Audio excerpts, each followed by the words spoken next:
انسان بھی وسوسے ڈالتا ہے. انسانوں کے وسوسے بظاہر تو بعض اوقات یوں لگتا ہے کہ شیطانوں سے بھی زیادہ ہوتے ہیں، اس لیے کہ شیطان کا وسوسہ آتا ہے چلا جاتا ہے. انسانوں کا وسوسہ جو ایک مرتبہ آ گیا تو جانا بڑا مشکل ہے. کیسے؟ کسی عورت کو جا کے بول دیا نا، یار تمہارے میاں کو میرے باتیں کرتے سنا کسی سے، چلے جی. اور یا میاں کو بول دیا تمہاری بیوی فون پہ باتیں کرتی کسی سے. یہ انسان نے وسوسہ ڈالا نا، یہ انسان نے وسوسہ ڈالا. اب بتائیں ذرا، شیطان کی طرح نکلے گا یہ نہیں نکلے گا. اب وہ بیچارے کی زندگی حرام ہو جائے گی، دن رات اس کا عذاب کے اندر پڑ جائے گا، اس کے دماغ سے وسوسہ نہیں نکلے گا. یا ایسے کسی کو وسوسہ ڈال دیا، یہ تمہارے ساتھ والا جو بندہ ہے نا، تمہارا یہ جو پارٹنر ہے، تھوڑا سا احتیاط کیا کرو اس سے. کیا ہوا؟ بس یار میں کھل کے نہیں بولتا، بس احتیاط کرنا ذرا. چلو جی. اب آپ 100% یقینی ہے کہ ان کی پارٹنرشپ تو ٹوٹی. کیوں؟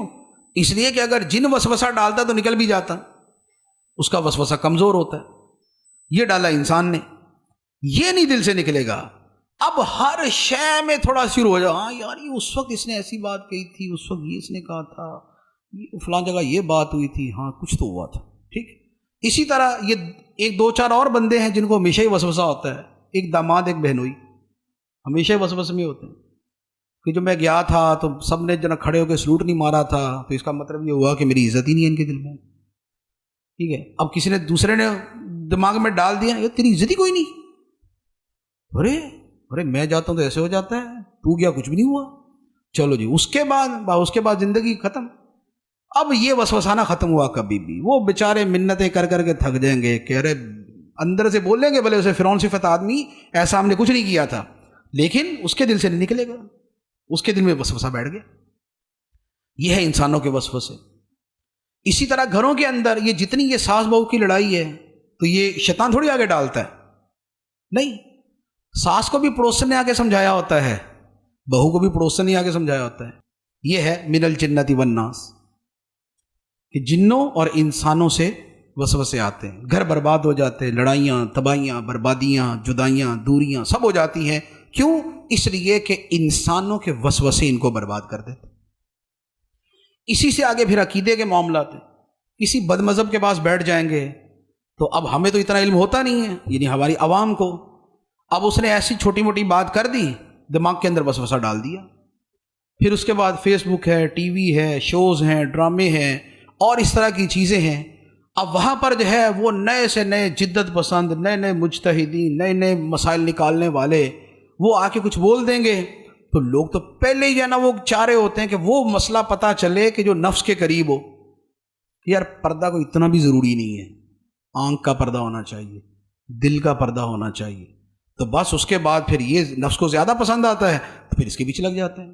اب خواہ وہ اسکول میں یا کالج میں پڑھانے والا استاد یا پروفیسر ہو، یا وہ یونیورسٹی کا چانسلر ہو، خواہ وہ وسوسے ڈالے، یا کوئی افسر وسوسے میں ڈالے، یا کوئی ڈاکٹر وسوسے میں ڈالے، یا کوئی علامہ صاحب ڈال دے، یا کوئی کسی بھی کیٹیگری کا آدمی ہے کہ جو سوٹڈ بوٹڈ ہو کے کسی بھی چینل پہ بیٹھ گیا اور اس کے بعد اس نے جو سمجھانا تھا سمجھا دیا. اب اس نے جو الذی یوسوس کا کردار ادا کیا، اب اس کے بعد وہ وسوسہ نکلنا بڑا مشکل ہے. اب بولے یار کہاں چینل پہ بیٹھا ہوا، کہاں فیضان بسم اللہ کا امام، تو اب تقابل پھر یوں کریں گے اس کا. تو اب وہ بھلے وہ وہاں بیٹھنے والے کو جو نا اس کو بیچارے کو رگڑ کے پالش کر کے اس کو بٹھایا ہوتا ہے، میک اپ کر کے اس کا، لیکن وہ جسٹ وہی ہے کہ وے آف ٹاک جو ہے، وہ ڈلیوری میتھڈ جو اس کا ہے وہ پسند آ جاتا ہے تو اس کے وسوسے میں پڑ جاتے ہیں. تو فرمایا کہ تم کہو میں پناہ لیتا ہوں لوگوں کے رب کی، لوگوں کے بادشاہ کی، لوگوں کے معبود کی، اس کے شر سے جو وسوسہ ڈالے، اور جو وسوسہ ڈال کے تیزی سے چھپ جانے والا ہے. وہ جو وسوسہ ڈالتے ہیں لوگوں کے سینوں میں، جنوں میں سے بھی ہوتا ہے، انسانوں میں سے بھی ہوتا ہے.